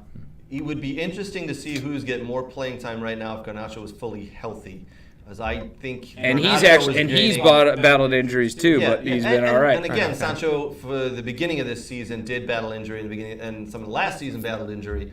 I think he did not fit into the England system with the players that were there. If you think about some of the players, England's midfield is just star-studded, and he is very young. He is absolutely very young. But I expected So you 2 years. I expected, you do understand he's really only he's not yet completed his first full year, right? I guess, or yeah. first second year. because of injuries. We're saying? No, he signed in 2021. Yeah. And 2021 was a crap show. We all know that, right? Yeah. For United, yes. So yes. who did well in 2021 for United? Because nobody did. Rashford struggled. Everyone struggled on that team. I mean, Everyone struggled on that team. He's young in his career, and I'm not saying he's gonna be overrated his entire career, but So to me, when you classify a player as overrated, you actually have to have somewhat of a career. He hasn't had one yet. from what he did in the Bundesliga, Which he was able to play full games. to put a price tag of 75 million. Hey, Danny Price, by the way, I saw your comment. You're right. To put a price tag of 75 million on him and have someone pay it, you expect them to step up pretty quickly into the league, no matter what team they're on or how poor the team is. But he's overrated too. They did finish top 5, top 7, did they not? You're right. Bundesliga's Did they on not? par with the Premier League, I guess, and those players that naturally come from there should just jump right in, just like all Erling Haaland it has, right? You know who's another overrated guy? Cavani. Cavani? Edison Cavani. I think he's a little overrated. I don't know. I'd have to look into that a little bit more. I don't know. Listen, there's a lot of overrated players right now, in my opinion, that just aren't stepping up to the plate, or we have to wait another year, or they've had injuries, or just poor whatever, right? I mean, Mudryk right now would be considered overrated for demanding a £90 million price tag, and now he can't even get off the bench. One player I did hear this past weekend from I'll just say it, SiriusXM, they called Christian Pulisic overrated. Yeah. They called Christian Pulisic overrated. Captain America. Brooks, you're shaking your head saying yes, he's overrated. A little bit. I Nate, mean, injuries Nate, have overrated? helped him, but I think for what he does in the friendlies and certain things with the national team, I think there are higher expectations for him. And I don't know, maybe just people set too high expectations for Christian because they need a goal scorer. But isn't that part of being overrated? Isn't that like when you don't meet someone's expectations, you are then overrated. Right, but he set he had these qualities in the Bundesliga, right? Yeah. He had these qualities, and then you could see sparks of it when he comes to play for the U.S. men's national team. He's got these qualities and his skills, and you're like, oh my God, he's so good. Yes. And then he doesn't go and perform consistently. I think that's what it is. It's always consistency. consistency, yeah. Why are you not doing this consistently? That's why I at the said he top needs to level? leave. So that's why they're overrated. That's why I said he needs to leave the Premier League. He's heading that way. He's heading that way. He absolutely is. Because what, he's And 23? I feel, and Nate, and not to go back to it, but I feel that if Jadon Sancho doesn't continue if he doesn't continue where he's at now to next year, if next year at this point we're going, he hasn't stepped up. He hasn't done it again. Hold on. With the right coach here, now we can consider him overrated. But I will take my overrated statement back about him and wait for another year. He's having a better year, and he hasn't been around the full year because he went on sabbatical due to death threats. Yeah.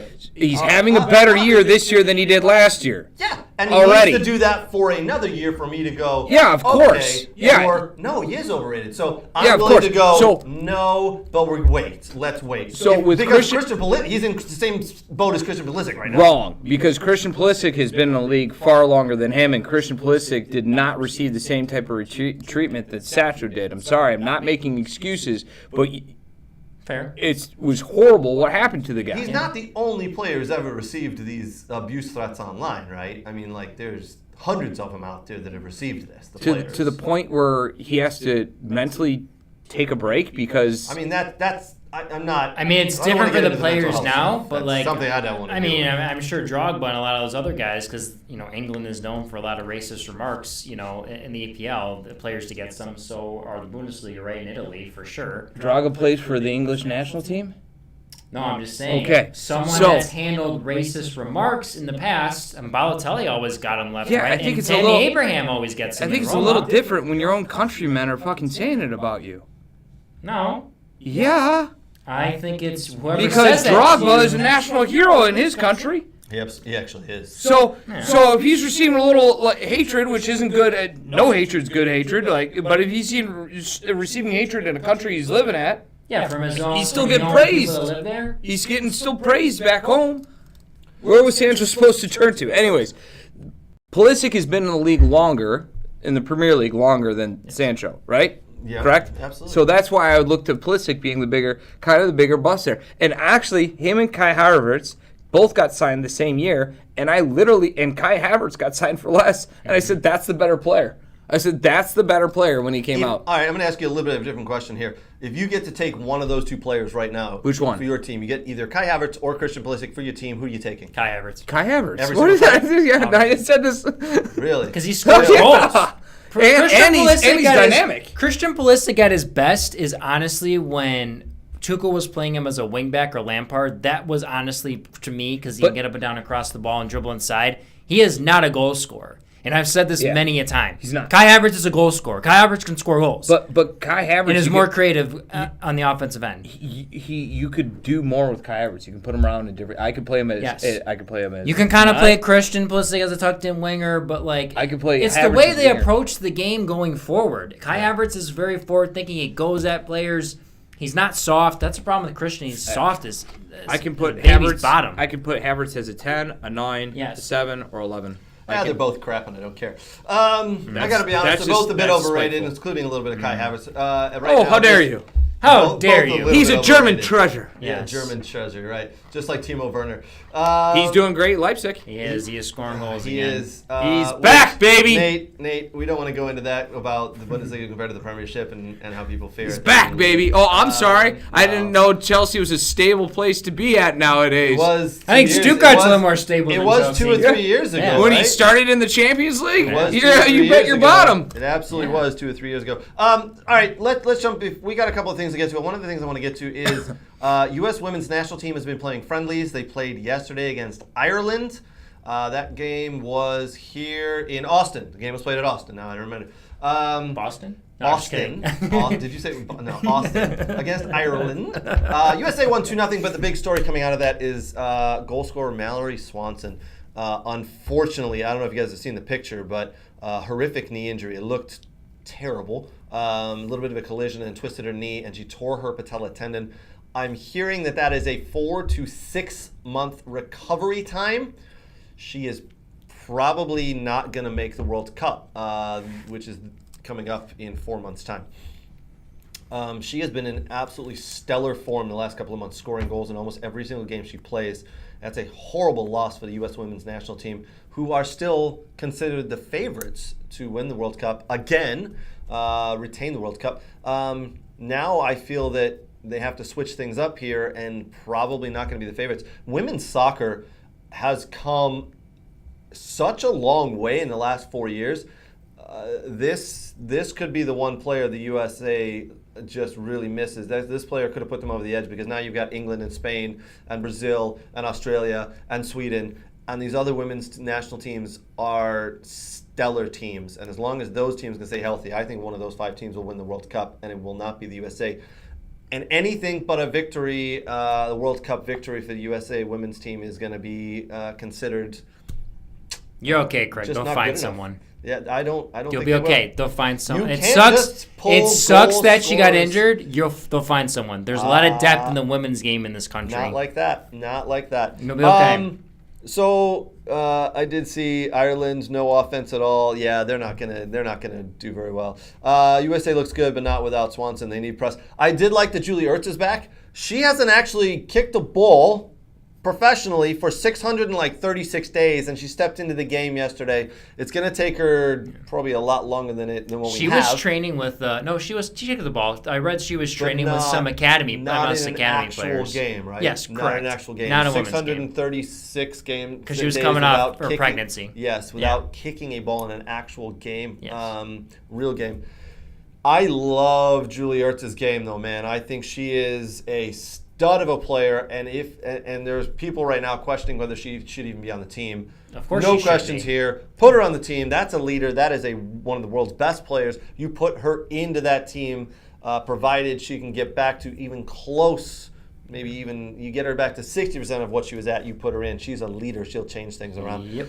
So good to see her back, but really sad for USA women's team and Mallary Swanson. Just terrible news there. Burnley, we talked about it earlier. Burnley clinched promotion back to the Premiership. They were relegated last year, fired Sean Dyche.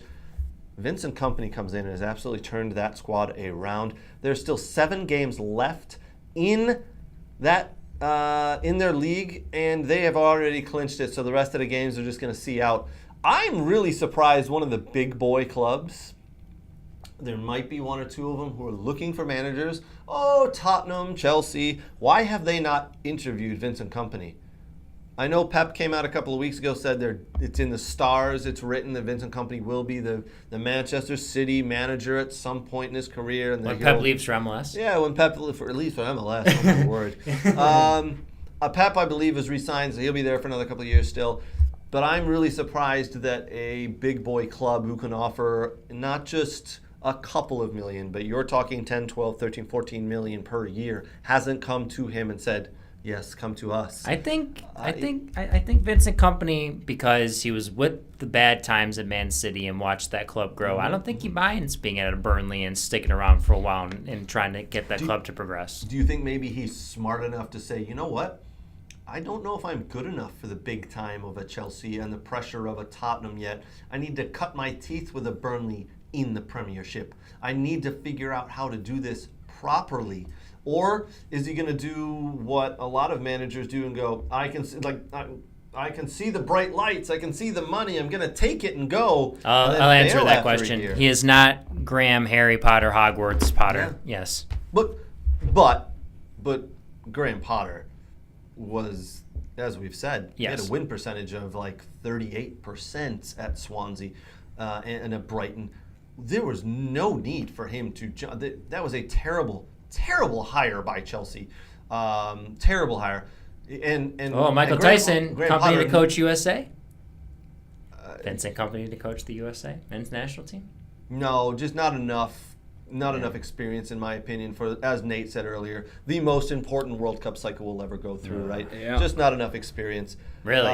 Even playing for the Dutch national team. And then played for him. Playing for Pep Guardiola. Played for them. There's a difference between playing and managing, right? And I would have said, I'm probably on record somewhere saying, I don't know if Mikel Arteta will make it at Arsenal, but holy hell was I wrong. He did. But he was a assistant manager for a couple of years under Pep Guardiola, and we can see that really did prepare him. Arteta has a different mindset. Just maybe Vincent Kompany has that mindset, but maybe he's turning down the big approaches because he says, I want to cut my teeth and I really do want to do the business with Burnley, and I think I can do it with them in the Premiership. Who knows? But good for him. It's absolutely brilliant story for Burnley, who are that is the quickest bounce back to the Premiership in history. And good for them. Brilliant. Love it. What a great story for Burnley. Yeah. I've got a... They have the same colors as Aston Villa. I got a relative who... They stole our colors, by the way. Burnley, you stole our colors and you know it. I believe the story goes that we lent them jerseys way back in like the early 1900s, and then they just adopted the colors. I'll have to look that up again. But I got that was your Aston Villa Minute of History from Craig Hearn. Exactly. I got a relative who's a huge Burnley season ticket holder. 2 teams no one cares about. So anyway, lots But lots did they of good steal it stuff from there. West Ham? West Ham are garbage. Yeah, sorry, West Ham supporters. I do want to talk. What do we want to do next? We want to jump to MLS or Bundesliga? Nate, you want to do Bundesliga stuff? Well, you know what? No. You guys. No, you know what, Nate? We're going to do MLS because you got your FC Cincinnati. Bundesliga mashup? FC Cincinnati. Hey, Nate, I got something that'll make you a little happy. Guess where I'm going next Friday at 5 o'clock? No, not the bar, but that would have been a safe answer. The other bar? Not the other bar or the other bar that I frequent. Oh, okay. I will be visiting FC Cincinnati's stadium. Yeah? I'm going on the stadium tour. Nice. Yeah, so I'm going to learn a little bit of FC Cincinnati history and go see what they got going on down there. They play St. Louis next week. And in St. Louis. In St. Louis, In yes. St. Louis, which is unfortunate. Who's taking you? My wife? I don't know. No, who's your tour guide? Maybe I know him. I've been down there enough now, so you know. You got Nate's best a friends hookup there, everyone. for me? All right. All right, let's definitely jump in and talk MLS. There were some big games. I was on my MLS 360 kick last night. Boo. Oh my word! I absolutely love the MLS 360. God, I love watching. They just jump around. I watch One-man all match. the games. Jump around? You can't watch a game if they're jumping around. I lost track of time. If you guys haven't checked out, and no, they are not one of our friends and sponsors, MLS 360 Apple TV, but if you haven't checked it out, just give it a quick try. Can Apple it is TV pretty good. The afford it? commentators are very good as well. Our sponsorship? No. Yeah. There was a lot of great games. Brooks, give me a game that you really loved and highlighted this weekend that you thought, you know FC what? Cincinnati You know versus what? You're Philadelphia like, Union. That was it. That was it. Sure, yes, it was. Now, Yeah! On Friday, I'd highlighted, I think it was that one, LAFC Austin, which LAFC just beat the snot out of Austin, so Bouanga continuing his hot streak, and he's been great for them. Bouanga is like, what'd you say? He's 28 years old, Yeah. so he's probably a little bit past his sell-by date on the we'll call it the European market. Yep. But man, scored a hat trick and has been putting the ball in the back of the net like crazy. And Austin are having a great year as well. So to go ahead and score 3 goals against them, Yes. that says something right there. So Yes. you're right. That was a good game. Yes. Um, Seattle beating St. Louis 3-0, so that's a huge win for Seattle. But Yep. it's hard to beat them at home. Vancouver in the Cascadia Cup matchup against Portland, winning 1-0, so that was thought Portland could maybe at least squeak out a win there. But another big one, I think a big upset, honestly, was Chicago Fire over Minnesota United. Absolutely. Minnesota United's on a hot start. Chicago's they started off slow. They've been okay. But they're not really a consistent team. But a 2-1 win for the Fire with Kai Kamara, your 37-year-old forward. Yes. Yeah, he scored 2 goals in the game, man. That dude, I'm sorry, was Kai 37, Kamara's 38 awesome. years old. Yes. He's got some skills and still pretty quick, too. One of the games I want to talk about was, we talked about it earlier with the incident, dude getting a red card, LA Galaxy playing at Houston. LA Galaxy are winless right now. Do you know who the next game is? El Tráfico, LAFC. I don't think you want to be winless going into the biggest rival you have, derby match, the El Tráfico. They got this. They got this. They They better mark. I don't know. A lot of them, fans still want Chris Klein gone, so I don't really. Yeah, there's There's a lot of tension in. If everybody's not aware, the Yeah. LA Galaxy Ultras and the other supporters group, they're all kind of banding together and protesting to get Chris Klein and a bunch of the executives out because it has been so poor in the last several years at their club. Yeah. They're boycotting. Not a good look for the LA Galaxy. Chicharito did come on yesterday, and he looked poor. He did not look good. He looked slow. His touch was off. He tried to dribble out of his own half, gave the ball away. Houston went down and scored. He just kind of threw up his hands and walked away. Chicharito was looking to maybe get back into the Mexican national team. Yeah, I don't think so, man. No, I think it's past him. He's past it. It's passed him by. Sorry, buddy. We've all been there. I mean, but you're gonna take the guy, the Wolverhampton striker over. You're not gonna take him. You're not all taking day you're gonna play Chicharito him over that you guy. know? Yeah, for sure. And then Atlanta United, New York City FC 1-1 there. New England Revolution get back to winning ways of 4-0 over CF Montreal. Yeah, Montreal maybe, maybe I wonder how early if they keep on the streak that it's just going to be like you get eliminated from the playoffs already. And FC Cincinnati win again. Yes. This time over, and we'll say it again, Brooks. We got to say it again. Jim Curtin's Philadelphia Union have not looked good. I don't know what's going on there right now, but Jim Curtin has not signed a new contract with the Union. He's been there for 12 Going to the plus national years. team. His contract expires in December. He has not signed a new contract. He was MLS Manager of the Year last year. Philadelphia Union were in the MLS Cup final, lost to LAFC, but that team has not gotten off to a good start this year. Still a long way to go. We understand that, but maybe, and Nate just said it, maybe he's in talks to be the next U.S. men's national team manager. Maybe he's holding out, see what's going on, see who the general manager of the U.S. national team, who they hire, sporting director who they hire, and maybe he's going to try to get in there. I don't know, but his focus doesn't seem to be on the Union right now. And his ex-assistant coach, Pat Noonan, who, quick history lesson, boys, I played against Pat Noonan maybe 7 times. No, it must have been about 5 times. Hell of a player, by the way. played him off the park in one game, NCAA tournament game, but his team won 1-0. I hit a post and a crossbar. I don't think he was the one who scored their goal. Can't remember. Anyway, he is doing absolutely magic at FC Cincinnati. Right? Nate, Yeah. you guys have a coach in Pat Noonan. He is doing a job down there for you boys. Well, you have a good GM in Chris Albright as Yeah, well. yeah, Who I mean, knows the league, played in the organization league. is just ran phenomenally, and it makes me sad a little bit because there's no reason why we couldn't have the same thing here if we got out of our own way. Yep. Nate, what are you talking about? The MLS is coming to Detroit. Well, sort of. Minnesota United is coming to play Detroit City FC. That's going to be a fun game. That'll be a The fun Loons game. and Adrian Heath. Adrian Heath, and there's some, the Loons of Minnesota United coming for the U.S. Open Cup. Yeah. What date is that? That's the 25th. That is a Tuesday, the 25th, I want to say. Was it either the 25th or the 26th? I think It better they're not be the still 26th, deciding. because 26th is the Wednesday where Man City play Arsenal at the League of 3 p.m. kickoff. Remember, get the But day you off. probably have a of work. 7 p.m. game. Get the day off of work, everybody. We may have to have a We Are Soccer event at a local place that serves alcohol. We will see. Back to what we were talking. MLS coming to Detroit. That's great. What other games?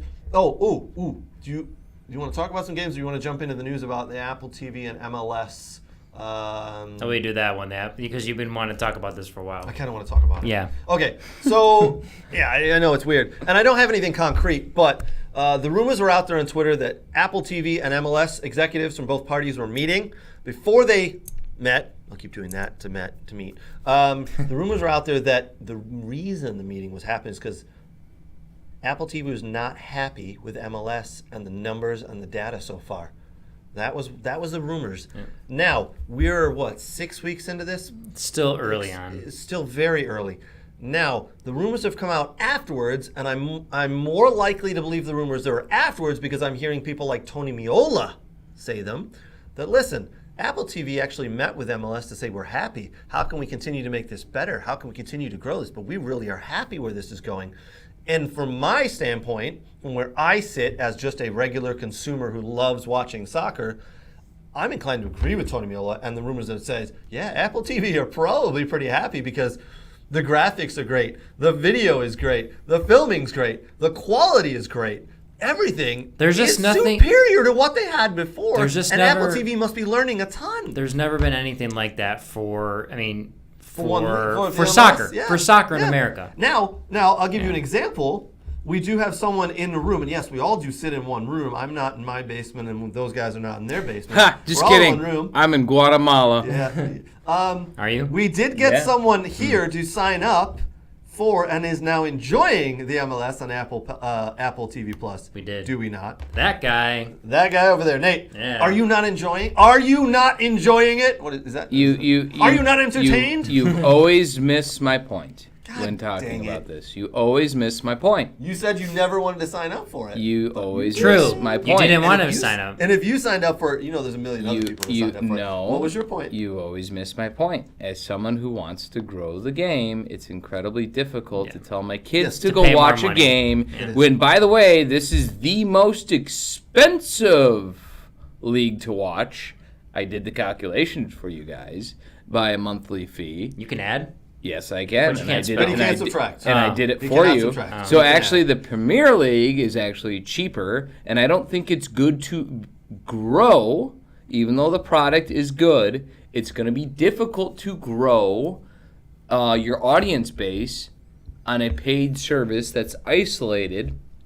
That's the most expensive.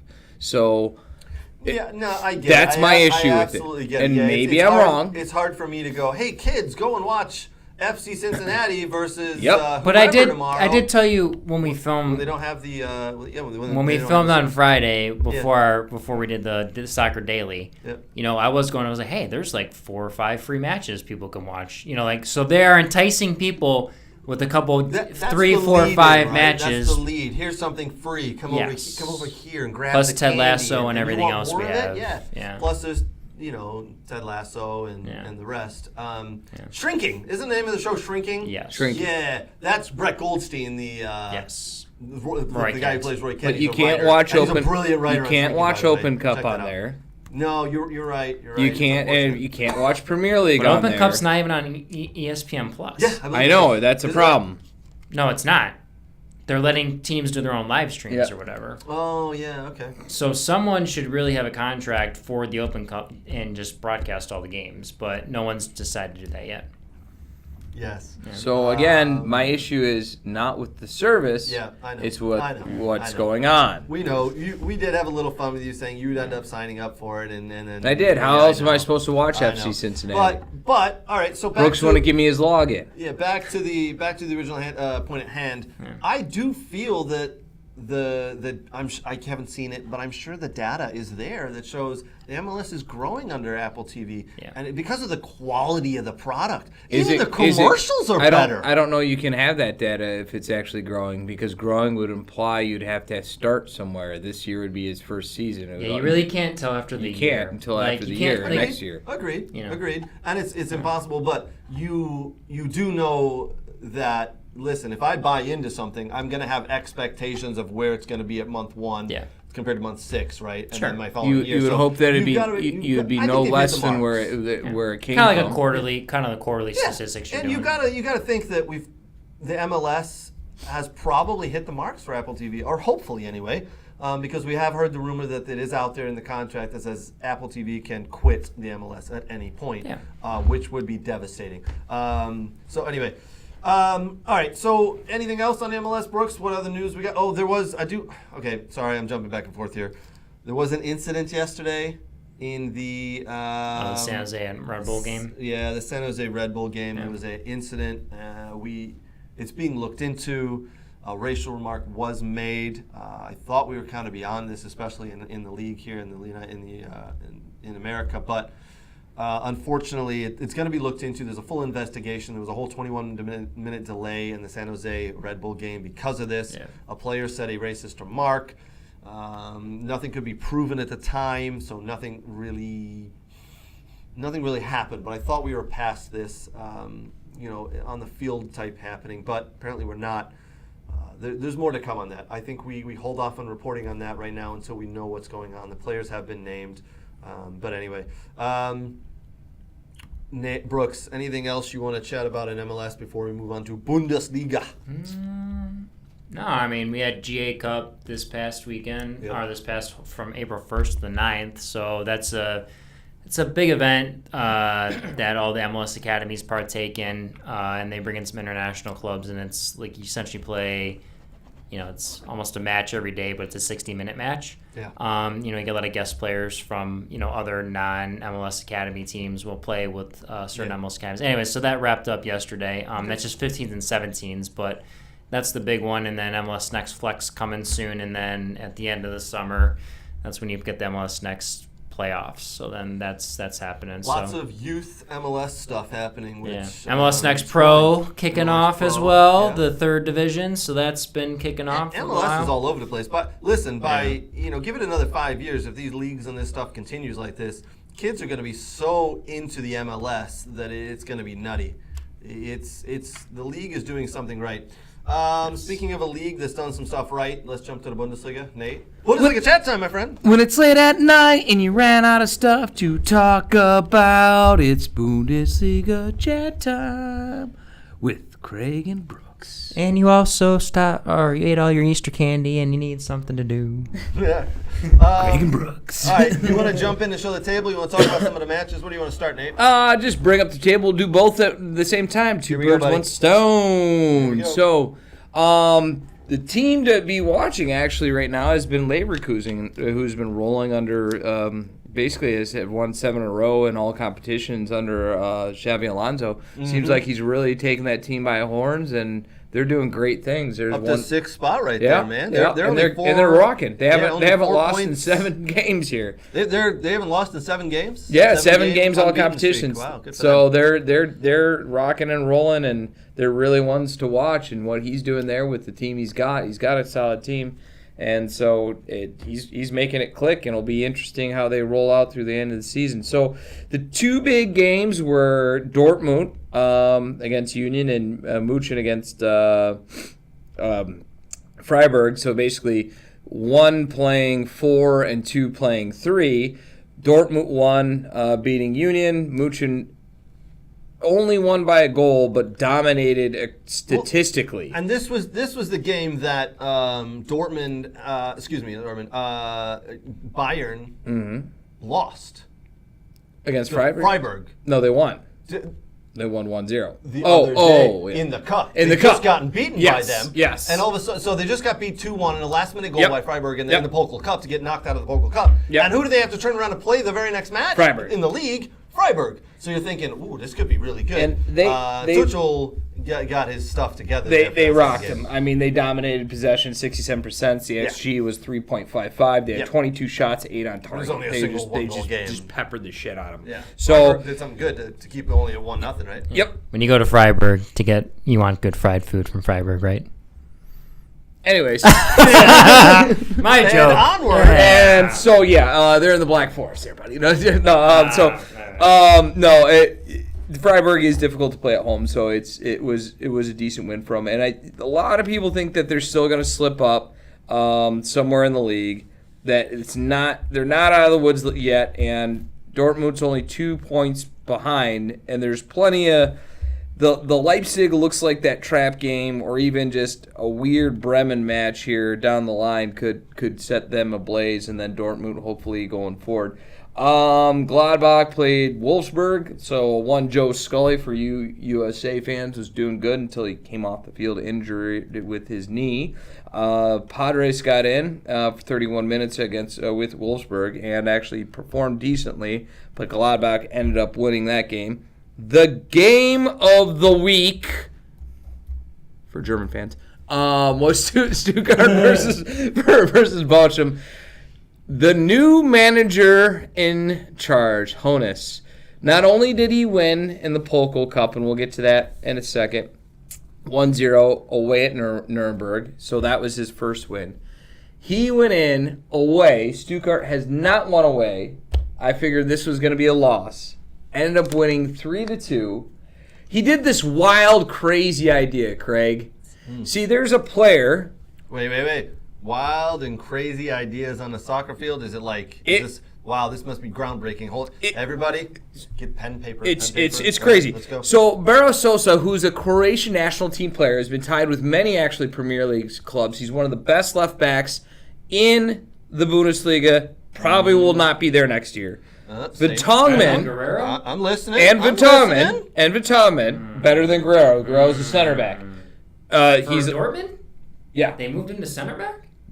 Oh, Guerrero? Oh, Guerrero. Yeah. No, he's better than Guerrero. Yeah. He's better than Guerrero. What? He's better than Guerrero. Oh, His assists are unbelievably high. So, and Vertonghen, who's a very fast right back that they signed, check this revolutionary idea out. They played both of them at the same time and played outside with them. In the positions that they're supposed to play? Yes! Revolutionary. I know! And the team was rewarded with goals, several goals. One of them actually, the first goal coming from Ito, the center back, who just murdered the ball through the net. So it was a good game back and forth. Bochum came back a couple times, but Stuttgart pulled it off in the end. I think there was 5 yellow cards delivered at the end of the game because it just went craziness.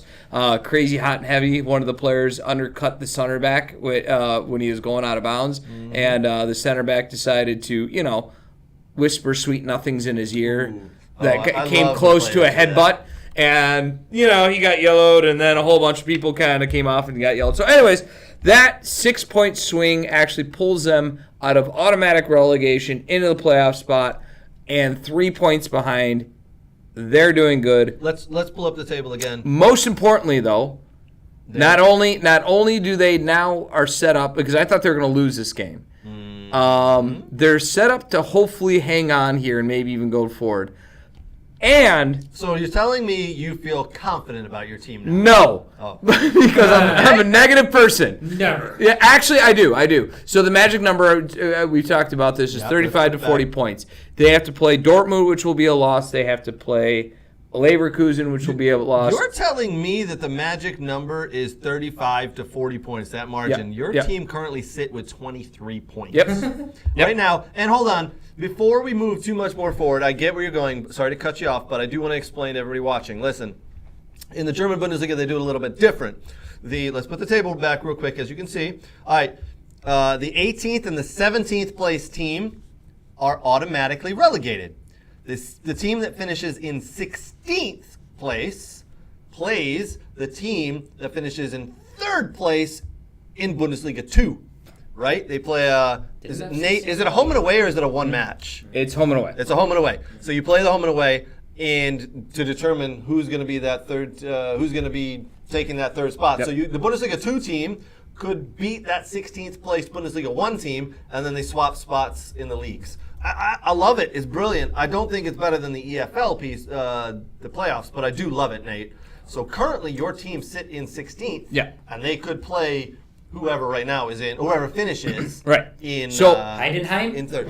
Is that how you say it? Who? Heidenheim. There. Heidenheim. They're in 3rd place currently. Yeah, So that's- FC St. Pauli aren't So far you're behind. you're feeling confident that they can escape. They that? need 12 points. That's a lot of points, man. They need 12 points. They play Dortmund. They're not going to get it there. They play Augsburg. They could get 3 there. They play Gladbach. They're probably not going to get it there. They play Hertha, which they could get it there. They're probably not going to get it with Leverkusen, but who knows? Anything could happen when they come home. Mainz they could win there. That's 9.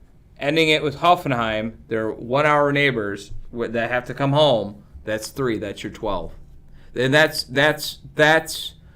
guaranteed automatic. You could go forward with less, but historically speaking, if you hit between 35 and 40, you're safe. No team has been relegated at 35 to 40. I feel if your a lot of team points can to get. actually get 12 points, they'll be more than safe. Yeah. More than safe. I feel that if 12. Stuttgart can get there, but it's been a struggle this season. I mean, It is, we'll put but that now they table got up a new again. coach, and the They've new coach. played 27 games and they don't even Yep. have 27 points. No, They've- I understand so that, They've but got the coach has uh, been two they got weeks on the 7 job. Games, 7 games left, is it? Nope. 1, 2, 3, 4, 5, 6. Yeah, 7. They got 7 games left Yep. to get 12 points. Yep. But I ran it down to where those points are probably going to come from. It's tough. It's doable. Yeah. It's definitely doable. But that's automatic. If they stay where they're at, that's my point. If they stay where they're at, they'll get the playoff. If Balcom slips up and they could jump them, and it still could go forward. Okay. But they're in the Pokal now. This is true, which takes them away from the league a little bit, right? Takes a little bit of focus away. Yeah, a little bit. Or do you think it's going to be the opposite, where it gives them a little bit of momentum? To I think go it gives into them the league? momentum. So Frankfurt has to come to Stuttgart to play. Frankfurt's an hour away. It's a derby match, if you will, and that's both teams are in the Baden-Württemberg area, and Leipzig has to go to Freiburg, which is an hour away from Stuttgart, To get which fried. which is To get what? to get fried. So, which is another Baden-Württemberg's. That's a dad joke, and you're the only one in the room that we don't know of is actually a dad. So that's another Baden-Württemberg team Yeah. in that area. So essentially, the state of Baden-Württemberg has 3 teams in the final, and a high probability that you're going to kind of have 2 Baden-Württemberg teams there. So it'll be interesting to see. And Frankfurt and Stuttgart, that's a coin toss match. That you couldn't ask for a better draw out of the 3 teams.